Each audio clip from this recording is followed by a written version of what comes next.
What is up, fellas? We are back for another UFC predictions video. This time for UFC Fight Night, Vettori versus Dolidze 2. Um, After a decent pay-per-view weekend, we come crashing back down to reality. Um, some Apex slop for us this weekend. Something to get excited about. The rematch that everybody's been clamoring for. Um, you know, had a pretty fun card last weekend, fellas. Gave you guys some pretty good underdog picks. We cashed Ozzy Diaz and Bruno Fajea and Francis Marshall. I'm counting that one as a correct pick because you cannot look me in my eyes and tell me that I did not hit you guys with the lock of the century. That I did. I pointed at the camera. Now it is unfocused. You've got to be. You've got to be shitting me. There we go. All right. If you're new, subscribe. Thank you everybody who subscribed for my from my UFC 313 prediction video. Appreciate that a ton. Got some interesting takes on this card. So let's jump right into it, fellas. Kicking us off at women's flyweight, Eunice Dubin versus Carly Judice. Guys, I have not looked at the betting line, and I'm not going to until I tell you my prediction here. I kind of think Eunice Dubin wins this fight. I don't think Carly Judice is very good. I think she's just quite mid. And I think Eunice Dubin is also quite mid. But she does have decent power, throws decent hooks, has a really nice win on the Contender Series over an opponent with a winning record, something Carly Judice does not have. Now, if I look at this line and it is something batshit insane, this will 100% cement my pick of Eunice Dubin. I suspect she is a underdog. I'm going to say probably like plus 185 is my best guess. Plus 185. We're going to take a peek, okay?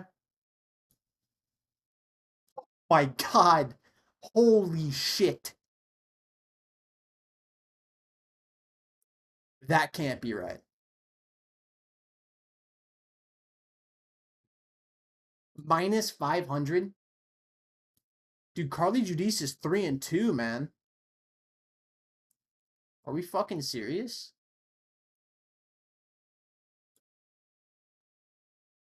Ernesta Caracate, split decision. Not great. Gabriela Fernandez, split decision. All right. But, I mean, Uh, hell no. Yeah, I gotta go with Eunice Dubin. I was gonna pick her as like a slight dog just because I thought maybe she could make the fight close on the feet, and I think this fight will be close on the feet. I don't think Carly Judice is some god tier wrestler or anything. This line is absolutely barbaric. Yeah, I'm gonna go with Eunice Dubin. I think this fight's gonna be close. I think a lot closer than this line would entail. I think it's probably gonna be like a split decision here. Um, And yeah, I'm gonna go with Eunice Dubin. I think she'll be able to land the more powerful shots on the feet. Carly Judice has about like 3 inches of reach off the top of my head. Yeah, just about. Bigger lady for sure, but I don't think she manages range well. I don't think the reach is gonna really play a factor. She's not that good of a grappler, and Eunice Dubin has a good win on the Contender Series. Is a giant underdog. Knocked her opponent out flatline cold. I believe former LFA champion. Being I like the lady she knocked out. I feel like would be a favorite over Carly Judice. You know what I mean? It's just a weird thing. I'm gonna go with Eunice Dubin. I think this fight will be close, and as a plus 380 dog, I feel like that's value. Moving up to women's bantamweight, Josine Nunez taking on Priscilla Cachoeira. Um, oh, I saw the lines. I'm trying to not look at the lines because sometimes they sway me in a certain way. If I'm feeling like an underdog and I see they're a huge underdog, I'm like, I don't know. Josie Nunez is probably who I'm going to be going with in this matchup. I just think she hits a bit harder. I've seen her push hard for 3 rounds. I don't mind her split decision loss in her most recent fight to Jacqueline Cavalcanti. She's really technical on the feet, good striker. Josie Nunez was pushing hard all 3 rounds there. Priscilla Cachoeira, I just don't think. I don't think either of these ladies is all that good. To be honest, I think Josie Nunez has a little bit of that physicality advantage. I think she's going to be a little bit stronger. I think she's going to hit a little bit harder. Cachoeira does have some decent power, but I can't trust her to win a fight. I can trust Josie Nunez to give me like 3 hard rounds of effort. I Cachoeira is just sometimes she just looks horrible. Like I mean, destroyed by Miranda Maverick, destroyed by Jasmine Jasudavicius, hasn't fought in over a year. I'm just not feeling super confident in this. You know what I mean? Like the win over Ariane Lipski, not that bad. Caught her with kind of a weird shot, but hurt her. It's a decent win. But then like Ji Young Kim, but it's not like Josie Nunez has great wins either. Um, I just don't mind this loss to Cavalcanti. I thought she looked all right in that fight against a fighter who's I think pretty good. Um, and in my opinion, if Priscilla Capoeira fights someone who's pretty good, she just loses dominantly. So you know, I don't know about the line -205. I feel like she should be maybe like minus like 150. Like I feel like this fight's once again kind of closer than this line would entail. But I'm going to trust the shorter lady with the reach advantage, with, in my opinion, the power advantage, who I've seen go 3 hard rounds against decently technical strikers over Priscilla Capoeira. I just don't trust her. I just don't trust her at all. Um, Moving up to men's flyweight, Andre Lima taking on Daniel Perez. Guys, I'm going with Andre Lima. I'm assuming he's a huge favorite. -310, yeah. Andre Lima is just a really good technical striker, good on the feet, got a good clinch game, got a little bit of grappling as well. He showed that against his fight against Felipe dos Santos. Pretty well-rounded guy, really fast, really young. Seems like he's making good improvements to his game. Daniel Perez is all right. He's nothing crazy. Had a pretty competitive fight with Victor Altamirano. I can never say his last name right. Altamirano, who sadly got cut off this fight. If Victor Altamirano had a better chin, he probably would have beat Daniel Perez, honestly. Daniel Perez, though, decent striker, pretty explosive early. Could be problems for Lima in the first round. He is pretty technical, pretty explosive, pretty fast, even for an older guy at 36 years old. But I just think as this fight gets deeper, I think it's probably going to start to run away from him a little bit because he does slow down a little bit. And Andre Lima, I've seen him in some pretty hard fights, like against Felipe dos Santos, another young up and coming guy with a lot of talent. I just think I'm going to go with Lima. I think he'll be the better, more technical striker over 3 rounds. I think he's got a better grappling game than in Daniel Perez as well. I'm going to trust him to win this fight. I think he's probably going to win a decision here. I'm going to say he's going to win like a 29-28. Maybe he gives up the first round. Maybe Perez gets out hot, starts on him hot, and then Lima kind of inserts himself into the fight in like rounds 2 and 3. But yeah, I think a lot of Andre Lima. I think he's pretty good. I don't think Daniel Perez is going to be the guy to check him, in my honest opinion. Moving up to women's strawweight, Sam Hughes is taking on Stephanie Luciano. Guys, I'm going to go with Stephanie Luciano. I don't think Sam Hughes is very good. Yeah, she is a decent-sized favorite. Talita Alencar, decent win. I thought Alencar might be able to get this fight. I was wrong with that pick. I picked Alencar. I thought she'd be able to get the takedowns, but Stephanie Luciano showed a much improved grappling defense, which was surprising to me because her last fight was also against Talita Alencar, where she was having a hard time stopping the takedown. So she did make improvements to her game over that like 6 months, which I think is good for her. She's got good striking. She's pretty durable, pretty powerful as well. And she's shored up the takedown defense a little bit. I just like her in this spot here. I don't think very much of Sam Hughes. Using the Pierre Rodriguez, I don't mind that much. And losing to Yasmin Uruguay, I don't mind all that much, even though Yasmin's kind of been getting her ass beat as of late. But like, Victoria Dudakova, decent win, but like, I just don't feel like she wins this fight. I don't feel like she can get the grappling going. I feel like on the feet, there's nothing she can really do. I feel like Stephanie Luciano is just much more technical on the feet. I gotta go with Stephanie Luciano here. I think she's just a step above right now. Younger lady, and she has shown me from fight to fight that she can make improvements to her game. Because from this fight to this fight, I saw a vast improvement in her takedown defense, which was impressive, which I wasn't expecting. I wasn't expecting her to shore up that hole quite so much like she did.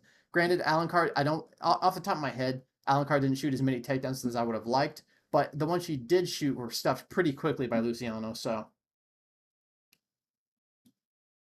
yeah, I'm gonna go with Stephanie Luciano. I think she's gonna win a decision here. Could be some disgusting split decision. It's women's unranked MMA. You know the deal. But I think Stephanie Luciano will come out on top.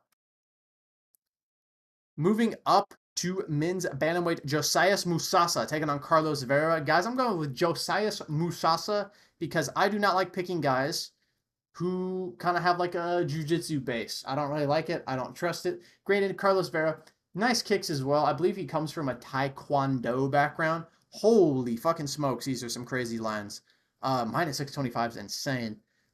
Because this guy, Carlos Vera, is he is able to maybe snatch up a weird position, snatch up a choke. Um, do I think it happens? Probably not. I think Josias Musasa is kind of a physical specimen. This guy's really explosive, really good power, really good striking, good speed, very strong, and he can go for 3 rounds pretty hard at a high pace. I just feel like he's got all of the physical intangibles to beat a Carlos Vera, who's 37 years old at bantamweight. Is he live to get a sub? Maybe. It's not very likely though. I think the most likely situation is Josias Musasa just kind of puts it on him. Because he can keep a pace for 3 rounds. He's very physical. He's durable. He's got good power. I think he can keep himself safe. He's just athletic. You know what I mean? Like this is just a guy who's athletic. You can see it on his Contender Series fight. Um, versus a 37-year-old jiu-jitsu guy with a taekwondo background. I just don't see Carlos Vera upsetting here. I'm going to go with Josias Musasa. I actually think he can get a TKO win over Carlos Vera. I just have a feeling he can catch him on the chin. I'm going to go with a KO wizard KO in like rounds 2 or 3. If Carlos Vera can't get his game going early, he might slow down a little bit. And Josias Musasa doesn't really slow down, or at least he hasn't shown me that he slows down. So I'm going to go with him. I think he's got decent power. Moving up to bantamweight, Su Young Yu versus AJ Cunningham. Okay. Once again, we're gonna have a live line reveal here. Because I feel like Su Young Yu is gonna be a favorite. I feel like he might be a sizable favorite over AJ Cunningham just because AJ Cunningham hasn't had the greatest run in the UFC. But I'm gonna say this before I look at the line. I think AJ Cunningham low-key could get an upset here. Because I've seen Su Young Yu when he's put into tough positions, he kind of wilts a little bit. And AJ Cunningham is as tough as a 50-year-old leather boot. So I can maybe see if the fight gets deeper. Maybe Su Young Yu wilts a little bit. Maybe Cunningham starts to come on. But Su Young Yu does have a pretty nice grappling game, and that's kind of what I worry about. Line reveal? Holy fucking shit, dude. Who is lining this slop? Oh my god. Minus 700. I think Su Young Yu wins like out of 10 times. I think he probably wins like 6 or 7, but like, holy shit, dude. Like, I think Cunningham is live to maybe upset here. I really do. He's way fucking bigger. Wait, what weight class is this at? I just realized something. Wait. Is Hold on. Yeah, this is at bantamweight. What the fuck? Cunningham's not a bantamweight. Uh Okay, maybe that's why he's lined as a favorite. Because Cunningham is cutting to 135. Uh, okay, that makes a little bit more sense to me now. Okay, yeah, I don't trust AJ Cunningham at all. If this was at like featherweight or something, then I feel like Cunningham could probably upset here. But at 35, he might look like a corpse on the scale. He might have a horrible weight cut because this is a guy who's fought at 155. You know what I mean? I don't mind his losses though. Stephen Gwynn's all right. Ludovic Klein's good. Um, but yeah, I really don't like him cutting to 135. We'll see though. I'll wait till I see him at weigh-ins before I can really have like a concrete opinion on what I feel like about this fight. But at 135, I feel like Su Young Yu will probably be able to out grapple an AJ Cunningham. He's got good grappling. He's got good wrestling. He's got some submissions as well. Um, yeah, I'm gonna leave Su Young Yu here, especially at bantamweight. I did not know this was at. Well, I knew it was at 135, but I didn't realize until just then. But yeah, I'm gonna go with Su Young Yu. I think probably. Does he finish AJ Cunningham? He is tough, bro.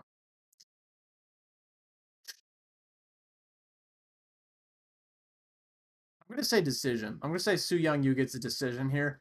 Maybe gets the first 2 rounds, and Cunningham's a tough son of a gun, so maybe he gets that third round, kind of dogs him out there. Kind of how I see this happening. Unless it looks like garbage at bantamweight, which he very well might, because he's huge for bantamweight, 5'10". Yeah, I don't know about this one. Um, Moving up to heavyweight, Waldo Cortez Acosta taking on Ryan Spann. Oof. I am on this one is just like I am unsure about this one. I kind of want to pick Ryan Spann just because he's kind of got that light heavyweight skill set. Light heavyweight, generally the lighter weight class has a higher skill than the weight class above it. Welterweights moving up to middleweights, typically welterweights are going to look better. And lightweights moving up to welterweights, typically the lightweights are going to look better. It's just kind of like that skill set thing. And I don't think that much of Waldo Cortez Acosta. But once again, this is another thing where I'm like, I kind of want to see how Ryan Spann looks at weigh-ins because I don't know if he's going to look like out of shape and chubby or if he's going to look kind of like yoked at heavyweight. I'm uncertain. But I kind of want to pick him just because I think his skill set's a little bit more well-rounded than Waldo Cortez Acosta. But he is a bit chinny. That's kind of what I worry about. I think Ryan Spann's actually he's far more athletic. I think he's a little bit faster on the feet, even though Cortez Acosta for a heavyweight does have a pretty quick 1-2.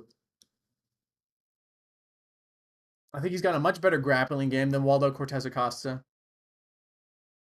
Fought a much higher level of competition. And Waldo Cortez Acosta, I mean, like Lucas Bursky, decent knockout, I guess. Nothing crazy. Andrei Arlovsky, he probably should have lost this fight. This fight was horrible. Robelis to Spain, outgrappled him. Chase Sherman, you know what I mean? Lost to DeLima. DeLima's a decent heavyweight. As far as Spann goes, he beats Ovince St. Peru, who's terrible. Got KO'd by Bogdan Guskov. He was favored against Bogdan Guskov. We didn't pick him, though, because we know ball. We picked Bogdan Guskov. Lost to Anthony Smith about 2 years ago, which I don't love. Nikita Krylov, that'll happen. And then Dominic Reyes killed him. He killed Dominic Reyes. And Spann is the bigger guy, too. I think I'm going to go with Ryan Spann as an underdog. I'm unsure of how he's going to look at heavyweight, but, I've seen Kennedy Nzechukwu go up to heavyweight. He's looked good. I'm just going to trust the 205 skill set here of Ryan Spann. Maybe he gets caught in the chin by Waldo Cortez Acosta and put down. He is a bit chinny, but maybe the chin's a little bit improved fighting at heavyweight. Who knows? I'm going to go with Ryan Spann. I think he could maybe sting Waldo Cortez Acosta on the feet, honestly, because he is a bit faster, and he does have good power, Ryan Spann. And if he wobbles him, maybe we can get a takedown and work our submission game, because Ryan Spann does have a decent submission game. It's honestly a little underrated, and as a fat heavyweight Waldo Cortez Acosta, I don't think he's ever had to defend a submission before, so maybe Ryan Spann could latch up a sub. Bold prediction, underdog submission. There it is, baby. Moving up to featherweight. Oh, this is a nice fight. Kevin Vallejos taking on Sung Woo Choi. Guys, I'm going with Kevin Vallejos. I think a lot of this kid, I think he's really good. I actually picked him in his Contender Series debut against John Silva. He's the only guy basically in the UFC in the Contender Series that has lasted 3 rounds with John Silva. This kid's really good. He was 21 when this fight happened. He's a big favorite, which I do expect him to be one in this matchup, to be honest. Beat a good guy, Cam Teague, beat the shit out of him on the Contender Series. Cam Teague's all right. He's not too shabby. And this kid just has really good boxing. He has really good durability. He can fight for 3 rounds hard, even when things aren't going his way, because in the John Silva fight, things weren't going his way, but he was hanging tough. He looked damn good all 3 rounds. As a 21-year-old kid in this matchup, I mean, yeah, I think a lot of this guy, he's got really nice boxing, really good hand speed, really good power, good durability. He can push a hard pace for 3 rounds. And Sung Woo Choi, I think he's decent. Like, he's got good striking. He's fast. He's athletic. He just doesn't have the durability, man. It's just a good shot lands on his chin and he's done. And I could see Kevin Vallejos just with the superior boxing, landing something on Sung Woo Choi, who just doesn't have particularly great boxing defense. And he doesn't have great boxing defense, and he doesn't have a great chin. So I think Kevin Vallejos is just going to land a good shot and hurts Sung Woo Choi. Sung Woo Choi goes down. He's still with it, but Kevin Vallejos just swarms him. And probably take TKO Sung Woo Choi to ground and pound's kind of my best guess here. He is much smaller than Sung Woo Choi. He's got a big reach disadvantage, but Kevin Vallejos is a guy with his boxing, with his skill set. I think he can work his way on the inside and land shots in the pocket for sure. I'm going to trust him to win this fight by TKO over Sung Woo Choi. Although Sung Woo Choi is a bit dangerous, he has good power. He's got good kickboxing himself. He just leaves himself open a little bit. And his durability is not the best, in my opinion. Moving up to 205, DR Nurzagwe taking on Brinson Ribeiro. Guys, I'm going with DR Nurgoze. God damn. This guy's good. He's got a pretty well-rounded skill set. He's got good durability. He's got good striking. He's got a decent little grappling game. And he can go hard for 3 rounds. This guy is better than Brinson Ribeiro. Brenton Ribeiro in his last fight against what the fuck was your name? Kyle Machado, moving down from heavyweight. I picked Brenton Ribeiro as the underdog, but he looked like shit against Kyle Machado. He just wasn't really committing to anything. And my problem with that is if Brenton Ribeiro is now kind of adopting a more technical style, a more reserved technical style, I don't think it serves him well. What made Brenton Ribeiro decent, it was that he was, he would come at you out of the gate hot and attack, and he's very dangerous. He's either going to KO you or get KO'd himself. If he's kind of fighting like more tentative, more reserved, a little bit more technical, I actually think that hurts him, especially against a guy in DR Nurgoze. I keep saying Nurzoge, but it's a Nurgoze. Yeah, this guy's good, man. Good win on the Contender Series. Really good fucking striking, man. And he just, I mean, he's durable. His striking is better than Brinson Ribeiro's. His striking defense is better than Brinson Ribeiro's. I mean, look at this guy's fucking neck. You think he's losing, bro? I'm going with Dayar Nurgoze. I think he's going to TKO Brinson Ribeiro because Brinson Ribeiro's been TKO'd a lot. Um, yeah, I just think he's just too composed on the feet. And if Brinson Ribeiro does come out crazy, maybe he could catch DR, but I could also see DR just catching him, kind of like a Minyang Zhang was able to in a shootout. I think Nurgoze can win in a shootout if Ribeiro just rushes him and gets active. I think he can win that. And I think if he tries to play the kind of technical kickboxing game that he did against Kyle Machado, I think Nurgoze wins that too. I think he's probably going to get a TKO finish though, in like rounds 2 or 3. I think this guy's pretty good. I'm not, I'm not like, oh, he's undefeated, he's going to destroy this guy. Like, watch this guy's Contender Series fight. This guy is actually talented, in my opinion. Moving up to bantamweight, Damon Blackshear taking on Cody Gibson. Guys, I'm going with Damon Blackshear. Cody Gibson is 2,000 years old. Damon Blackshear is a huge favorite. Man, a lot of these lines are really wide, huh? Really wide. Granted, I do think Damon Blackshear wins. I think he's got a decent striking game now. His grappling's really nice. He's got good wrestling, got really good submissions. Club and sub Cody Stamann. Lost in like a 20-second KO to Montel Jackson. Lost a close decision to Mario Batista. Probably should have won that. I kind of wish he did win that so we didn't have to watch Mario Batista dry hump the leg of Jose Aldo. Then Jose Johnson twisted him. Kind of sick. Luan Lacerda, decent win as well. Cody Gibson looked all right in his last performance against Chad and Helliger by just out-grappling him for 3 rounds, but that is Chad and Helliger's weakness, is that he can be grappled.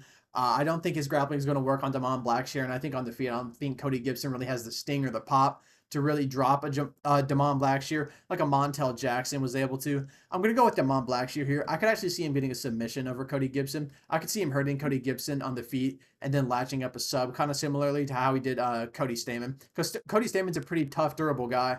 But I could see a similar finish playing out here for Damon Blackshear, similar to this performance. And he's being active as well, which I like. His striking's been coming along. Been training at Tiger Muay Thai, I do believe. So I'm going to go with Damon Blackshear here. I think he can get a submission over Cody Gibson. Moving up to lightweight, Alexander Hernandez taking on Kurt Holobaugh. Guys, I'm going with Kurt Holobaugh as a plus 160. Alexander Hernandez is good at lightweight. He's very athletic. He's very powerful early. But Kurt Holobaugh is just kind of a dog, dude. And I feel like if Alexander Hernandez doesn't get Holobaugh out of there early, if he starts to slow down, Holobaugh's a guy who just kind of stays planted in your face, dude. He's got nice boxing, good shots in the pocket, tough, durable guy. I think it's either Alexander Hernandez early or Kurt Holobaugh is gonna beat the shit out of him in rounds 2 and 3. I feel like Kurt Holobaugh, man, he's a dog, bro. Lost to Trey Ogden, which we predicted, by the way, because we're ball knowers. Beat Kyan Krzyzewski. I picked Kyan Krzyzewski. Not, I wasn't super confident in it, but I thought maybe he could catch him with big shot. He was training with the Fighting Nerds at the time, I do believe. But he showed some serious grit in that fight. He looked damn good in that fight. And I feel like that Kurt Holobaugh showing up, I feel like he beats Alexander Hernandez. Beats an Austin Hubbard. Good fucking win. And all of his fights on The Ultimate Fighter were pretty fucking good as well. He had that absolute war in there. I just think he's just a dog. a guy who doesn't really quit over 3 rounds and stays tough the entire time. So I feel like that's kind of a horrible matchup for Alexander Hernandez, because Alexander Hernandez is a guy who starts out hot and he kind of tapers down a little bit as the fight gets deeper. Now, he's looked good in his last performance against Austin Hubbard. Got a split decision, but Austin Hubbard's a tough guy. Austin Hubbard was live to maybe beat him there. Um, and he looked good over 3 rounds, but I think Kurt Holobaugh just has way more power on the feet than an Austin Hubbard. Um, I think he's way better in the pocket, honestly. Uh, I think he's just got that dog in him. You know what I mean? He's also the bigger guy, but he does not have the reach, but I don't think that matters. I'm going with Kurt Holobaugh. I don't know. I could just see him out dogging Alexander Hernandez over 3 rounds. It's either that or Alexander Hernandez hurts him early. That's kind of how I see this one playing out. We'll see, though. Maybe Hernandez has leveled up his game, but I'm not so sure. And at plus 160, I think he's probably one of the better dogs on the card because he will fight for the coin. That is for goddamn sure. Moving up to the co-main event, Elezu Zaleski dos Santos taking on Chidi and Njokuani. Ooh, you know, I am uncertain about this one. There is a litany of ways this fight could play out. I don't want to go with Zaleski dos Santos, though, over Chidi and Njokuani.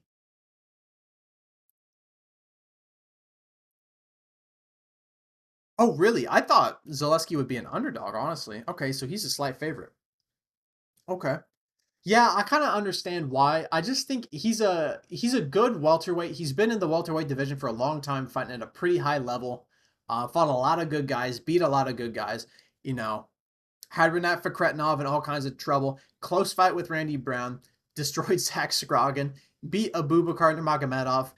Murdered Benoit Saint Denis in a one-sided ass whipping. But the fight I kind of like look towards when I'm breaking this down is this fight against Randy Brown.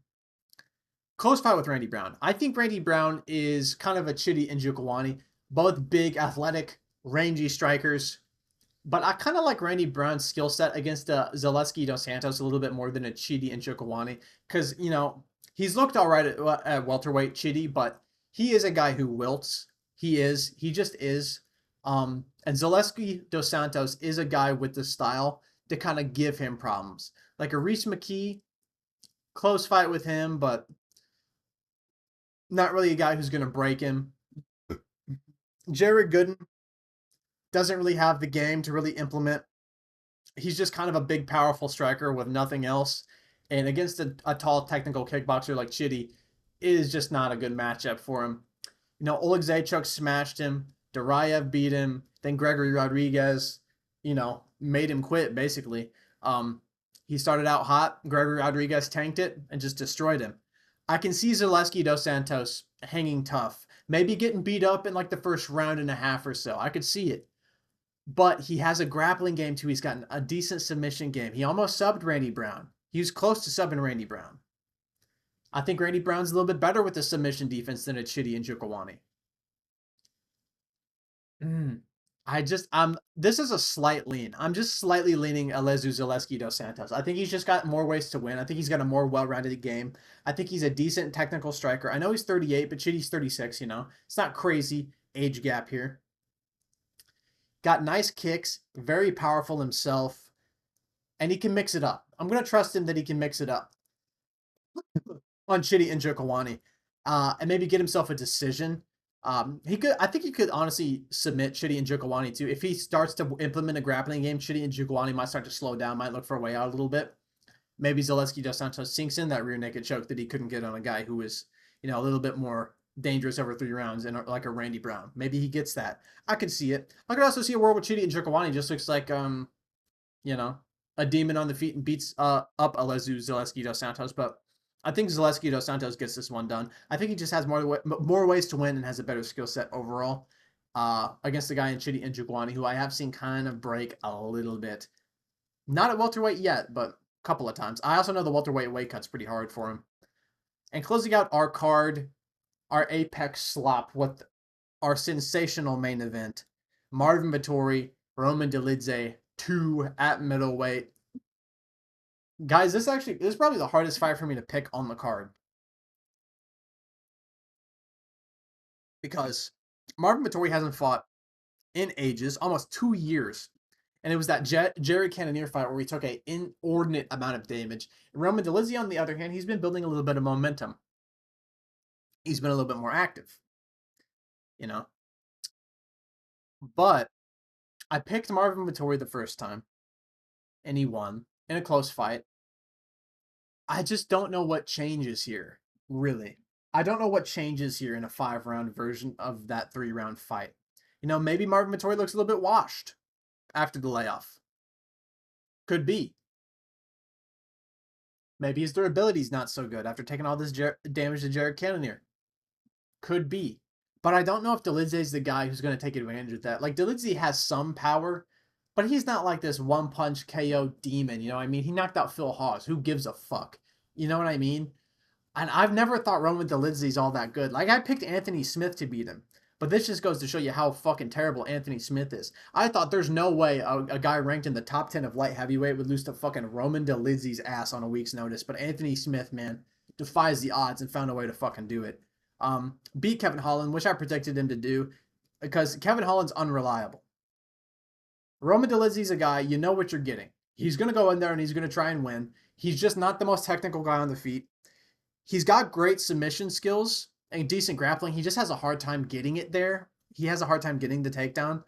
Marvin Vettori's a big physical guy, big durable guy. He's got a grappling game of his own.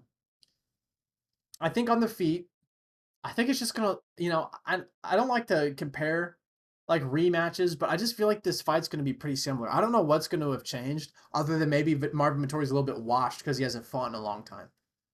I'm going to leave Marvin Vettori. I think he's probably in 5 rounds too. I've seen Marvin Vettori eat bombs for 5 rounds. You know, he took a ton of damage against Jared Cannonier and hung tough all 5 rounds. Beat Paulo Costa at 205, where Paulo Costa looked like he ate Paulo Costa. He looked enormous, and he was just eating huge shots, and he won that fight. You know what I mean? Like, if Marvin Vettori shows up in the shape he was in against, like, Paulo Costa or, like, fuck Roman Dolidze, you know? I think he beats Roman Dolidze, again, in a pretty competitive 5-rounder. I'm going to lean Marvin Vettori. I think he's going to win a decision. I could see, like, a 48-47 decision in a pretty competitive fight. Their 3-rounder was pretty competitive. I could see this 5-rounder being pretty competitive. But I haven't really seen the improvements in Roman Dolidze to make me think he's going to beat a Marvin Vettori. I think Marvin Vettori would have to be down a step to lose to Roman Dolidze, I think. Yeah, that's it for this card, guys. Thank you guys so much for watching. I appreciate it a ton. Thank you to everybody who subscribed to the channel. We're almost at 120, which is very nice. And I'll catch you guys next time. See ya.